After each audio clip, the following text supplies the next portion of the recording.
कलाकारांची खूप मोठी फौज आहे. मी त्या सगळ्यांचा इथे आता उल्लेख करणार आहे आणि उपस्थित कलाकारांना इथे येण्याची विनंती करणार आहे.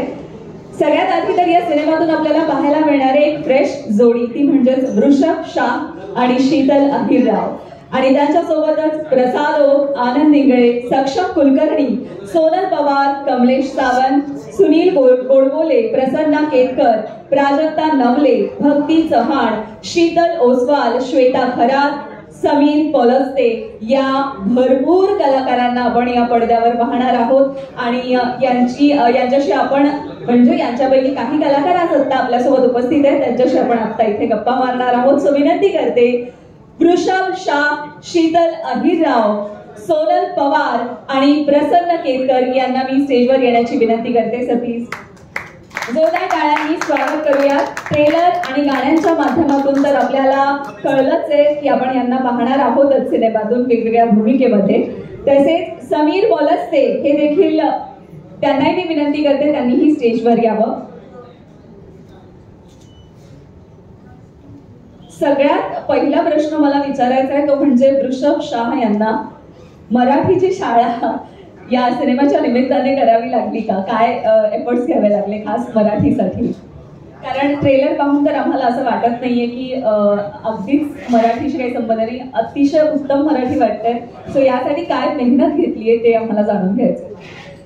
खरं तर मराठी म्हणजे वनपोज जे राजकवी केलं मी, त्यात मला शाळा सुरू करायला लागलेली, म्हणजे माझी बालवाडी पण सुरू केलं मी मराठी शिकायला प्रॉपरली. असं आम्ही घरी मराठीच बोलतो, शाळा असतं तरी, पण प्रॉपर मराठी बोलणं, ते प्रॉपर जिभेला वळण येणं मराठीचं, ते नंतर हळूहळू शिकत गेलो आणि मग ह्या मूवीमध्ये मी टोटल ट्रेन झालो मराठीसाठी. क्या बात आहे. सो आणि मुळात या स्टोरीसाठी तू कास्ट होतोय किंवा ही स्टोरी आपण करतोय, सो काही एक्सपिरियन्स तुझ्या अवतीभोवतीचे तुला माहिती आहेत का असे की बाबा खरंच घटस्फोट झालेले किंवा लग्न जुळतायत मोडतायत असं काही ज्याचा तुला फायदा झाला हे पात्र निभावताना?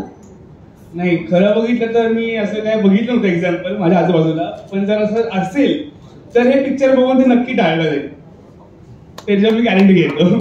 क्या बात आहे. आणि शीतल, तुझ्यासाठी हा एक्सपिरियन्स कसा होता? खूप छान एक्सपिरियन्स होता. आतापर्यंत मी जितकी कामं केली ती ग्रामीण भागातले चित्रपट असं सगळं केलं आहे. शहरातल्या मुलीचं कॅरेक्टर पहिल्यांदाच मी हा सिनेमात केलं आहे आणि छान वाटलं. वेगवेगळे चार शेड्समध्ये काम करायला मिळालं आणि चांगला अनुभव होता. कॉलेज आहे, ऑफिस आहे, लग्न आहे, सगळ्या घटस्फोट पण आहे. आणि को आर्टिस्ट म्हणून इथे बरेच कलाकार या सिनेमात आहेत. या सगळ्यांसोबत काम करण्याचा अनुभव कसा होता? प्रसाद ओक आहे किंवा आनंद इंगळे आहेत, तर त्यांच्यासोबतचा अनुभव कसा होता? किंवा कमलेश सावंत सर? खूप छान अनुभव होता. सगळे सिनियर कलाकार असल्यामुळे त्यांच्याकडनं शिकायला खूप मिळालं. असं तर काम मी भरपूर केलं, पण वेगवेगळ्या आर्टिस्ट बरोबर काम केलं की कळतं की अजून आपण यांच्याकडनं काय शिकू शकतो. सिनियर कलाकारकडनं ॲक्टिंग किती नॅचरल असली पाहिजे, ॲक्टिंग कशी करायला पाहिजे, अजून आपण स्वतःला किती इम्प्रूव्ह केलं पाहिजे, हे मी त्यांच्याकडनं शिकले. या बात आहे. तुला या सिनेमासाठी खूप खूप शुभेच्छा. यानंतर मी मिळते प्रसन्न सरांकडे. सर, एवढी मोठी फौज आहे, फ्रेश आहे, कलरफुल सिनेमा आहे, सो तुम्ही या सिनेमाचा भाग कसे झालात? सगळ्यात आधी तर तेही मला सांगा आणि हा अनुभव देखील. सर्वप्रथम आपण मंगलाष्टका रिटर्न्स या निमित्ताने सगळे इथे जमलेले आहोत. वीरकुमार शाह साहेब, योगेश भोसले साहेब आणि एक फ्रेश जोडी, त्यांचंही अभिनंदन, सगळ्यांना शुभेच्छा देतो. योगेशचा मला फोन आला होता की असं एक कॅरेक्टर आहे, एक राजकारणी आहे आणि पूर्ण स्टोरी आता काही आउट करत नाही किंवा मला तितकी माहिती नाही आहे, त्यातले काही प्रसंगांमध्ये आहे. आणि सर्वात महत्त्वाची म्हणजे आमच्या हिरोचे वडिलांचं काम करतोय मी. तर एक राजकारणी आहे, शिस्तप्रिय आहे, कडक आहे आणि खरं म्हणजे कमलेश बरोबर मी खूप पूर्वी काम केलेलं आहे. हिंदी सिनेमांमध्ये आम्ही काम केलेलं असल्यामुळे, आनंद इंगळे असेल, तर आम्ही फक्त शेवटच्या सीनमध्ये एकदाच भेटलो, बाकी त्याच्याबरोबरच सगळ्या मागे सीन झालेले आहेत. जे काही सीन झाले ते उत्तम झाले असं म्हणायला हरकत नाही आणि खूप छान काम केलंय. अनुभव चांगला होता. थँक्यू सो मच आणि तुम्हालाही खूप खूप शुभेच्छा. धन्यवाद. यानंतर मी समीर सर आपल्यालाही विचारेन, कारण आपण मला तुम्ही सांगायला खरं तर मग नाही केली आहे, पण मला असं वाटतं या निमित्ताने मी सांगू का ही गोष्ट. खरं तर ही चांगली गोष्ट आहे. मंगलाष्टका रिटर्न्सच्या निमित्ताने एक वेगळी जोडी पण इकडे जमली या सिनेमाच्या सेटवर असं म्हणायला हरकत नाहीये, आणि म्हणूनच ते पहिला मान देतात इकडे. तर आपण सुरुवात इथूनच करूयात. तर हीच ती जोडी आहे खरं तर जी ऑफसेट जमली असं पण म्हणूयात. सोनल पवार, तुझ्यासाठी हा एक्सपिरियन्स कसा होता? इतके सगळे कलाकार या सिनेमात आहेत, सो त्यांच्यासोबत काम करणं कसं होतं तुझ्यासाठी? सर्वप्रथम इथे जमलेल्या संपूर्ण मीडियाला मी सॉरी म्हणते, कारण आम्हाला याला खूप उशीर झाला, त्याबद्दल खरंच सॉरी. तुम्हाला खूप वेळ वाट पाहावी लागली, एक्स्ट्रीमली सॉरी. आणि जसं तू प्रश्न विचारलास, खूप मजा आली, कारण मला समीरने फोन केला की असं असेल, तेव्हा आम्ही ओळखत नव्हतो एकमेकांना. मी आता तेच म्हणाले की सेटवर झालंय हे सगळं. मंगलाष्टका रिटर्न्स मला फोन केला की असं एक कॅरेक्टर आहे, तर तुम्ही येऊन भेटता का? सो अनायसे मी पुण्यात होती, सो तेव्हा समीर आणि योगेश सर तिथे होते. त्यांनी मला विचारलं की या आधीचा अनुभव काय. तर जस्ट मी एक मराठी सिरियल केली होती घाडग्यांसून, ज्याच्यामध्ये मी ग्रे शेड कॅरेक्टर केलं होतं, आणि तेव्हा योगेश सरांचं असं म्हटलं की येस, हेच मला हवं, ग्रे शेड. सो तसं कास्टिंग झालं, आणि नंतर मला कळलं की प्रसाद सर, प्रसन्न सर वगैरे अशी मोठी स्टारकास्ट आहे. मला खरं तर त्यांच्यासोबत काम करण्याची संधी नाही मिळाली, पण प्रसाद दादासोबत मी काम केलं, खूप शिकायला मिळालं, खूप. इव्हन आम्ही सुद्धा सेटवर खूप मजा केली, पण खूप चांगला अनुभव होता. माझी पहिली फिल्म आहे ही, आणि ॲज अ विलन म्हणून सो खूप मजा आली. ते तुम्ही बघालच 23 मेला. नक्कीच, आणि पहिलीच फिल्म असल्यामुळे तुला खूप खूप शुभेच्छा. तुझा फिल्मचा हा प्रवास असा सुरू राहू दे. Thank you so much. आता समीर पलस्ते यांच्याकडे वळते, त्यांच्यासाठी हा एक्सपिरियन्स कसा होता? ऍक्च्युली मी मीडिया इंडस्ट्रीत ऍक्च्युली रिप्रेझेंट करतो, आणि अभिनयाचं जे काय क्रेडिट जातं ते सरांना जातं, योगेश सरांना. म्हणजे या फिल्मच्या प्रोसेसला आम्ही एकत्र बसत होतो, तर किरण म्हणून एक कॅरेक्टर सर म्हणे की हे तू करायला हवं असं मला वाटतं समीर. पण मी शेवटच्या मोमेंटपर्यंत तयार नव्हतो हे कॅरेक्टर करण्यासाठी, कारण अभिनय ऍक्च्युली आमचा फील्ड नाही. आम्हाला मार्केटिंग बॅकएंडमध्ये मीडिया कसं मॅनेज करायचं या गोष्टींचा छान एक्सपिरियन्स आहे. अजूनही मला आता हात माहीत घेतलं, मी मॅनेज तिकडे छान करू शकतो, इथे नाही येऊ शकत. सो हे क्रेडिट योगेश सरांचं आहे, आणि शहा सरांनी त्याला ॲग्री केलं की येस समीर करायला हवं हे कॅरेक्टर. सो छान, खूप मजा केली आम्ही फिल्ममध्ये.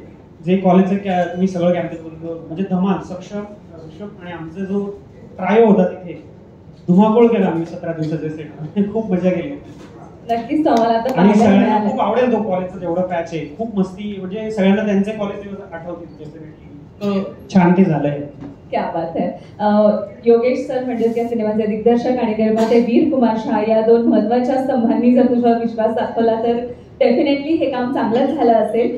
सो आपल्यालाही खूप खूप शुभेच्छा. मी विनंती करते सगळ्या कलाकारांना थोडंसं सेंटरला या, म्हणजे आपल्या माध्यमांना आपला एकत्र फोटो मिळेल. आणि या सिनेमाचे दिग्दर्शक योगेश भोसले यांनाही मी इथे येण्याची विनंती करते. तसेच शारदा फिल्म प्रोडक्शनचे वीर कुमार शहाजी यांनाही विनंती करते.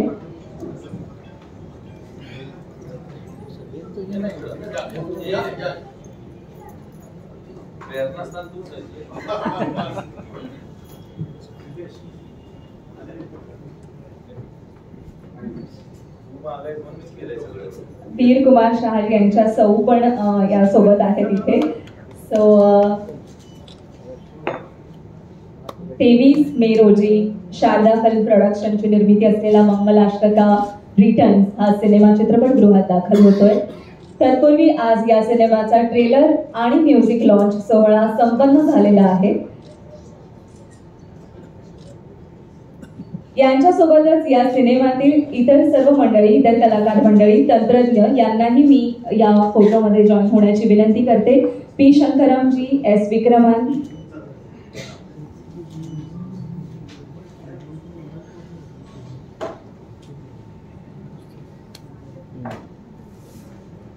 I Focus Studio Rajji, Pranit Waikar.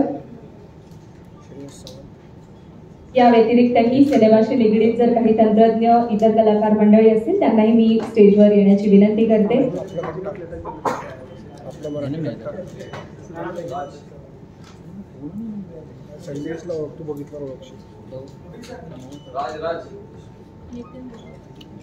अभिनंदन तुझं. मंगलाष्टका रिटर्न्स या सिनेमाचा ट्रेलर लॉन्च सोहळा आहे. कुठलाही अखेर देणं घेणं नाहीये. सगळ्यांनी फक्त फोटोसाठी इथे उपस्थित राहायचंय. एक छान फॅमिली फोटो आम्हाला हवाय.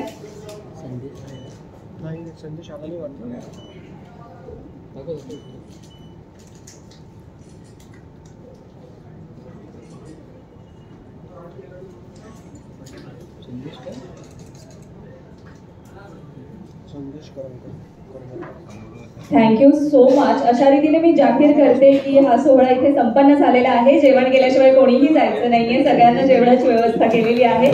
Thank you so much.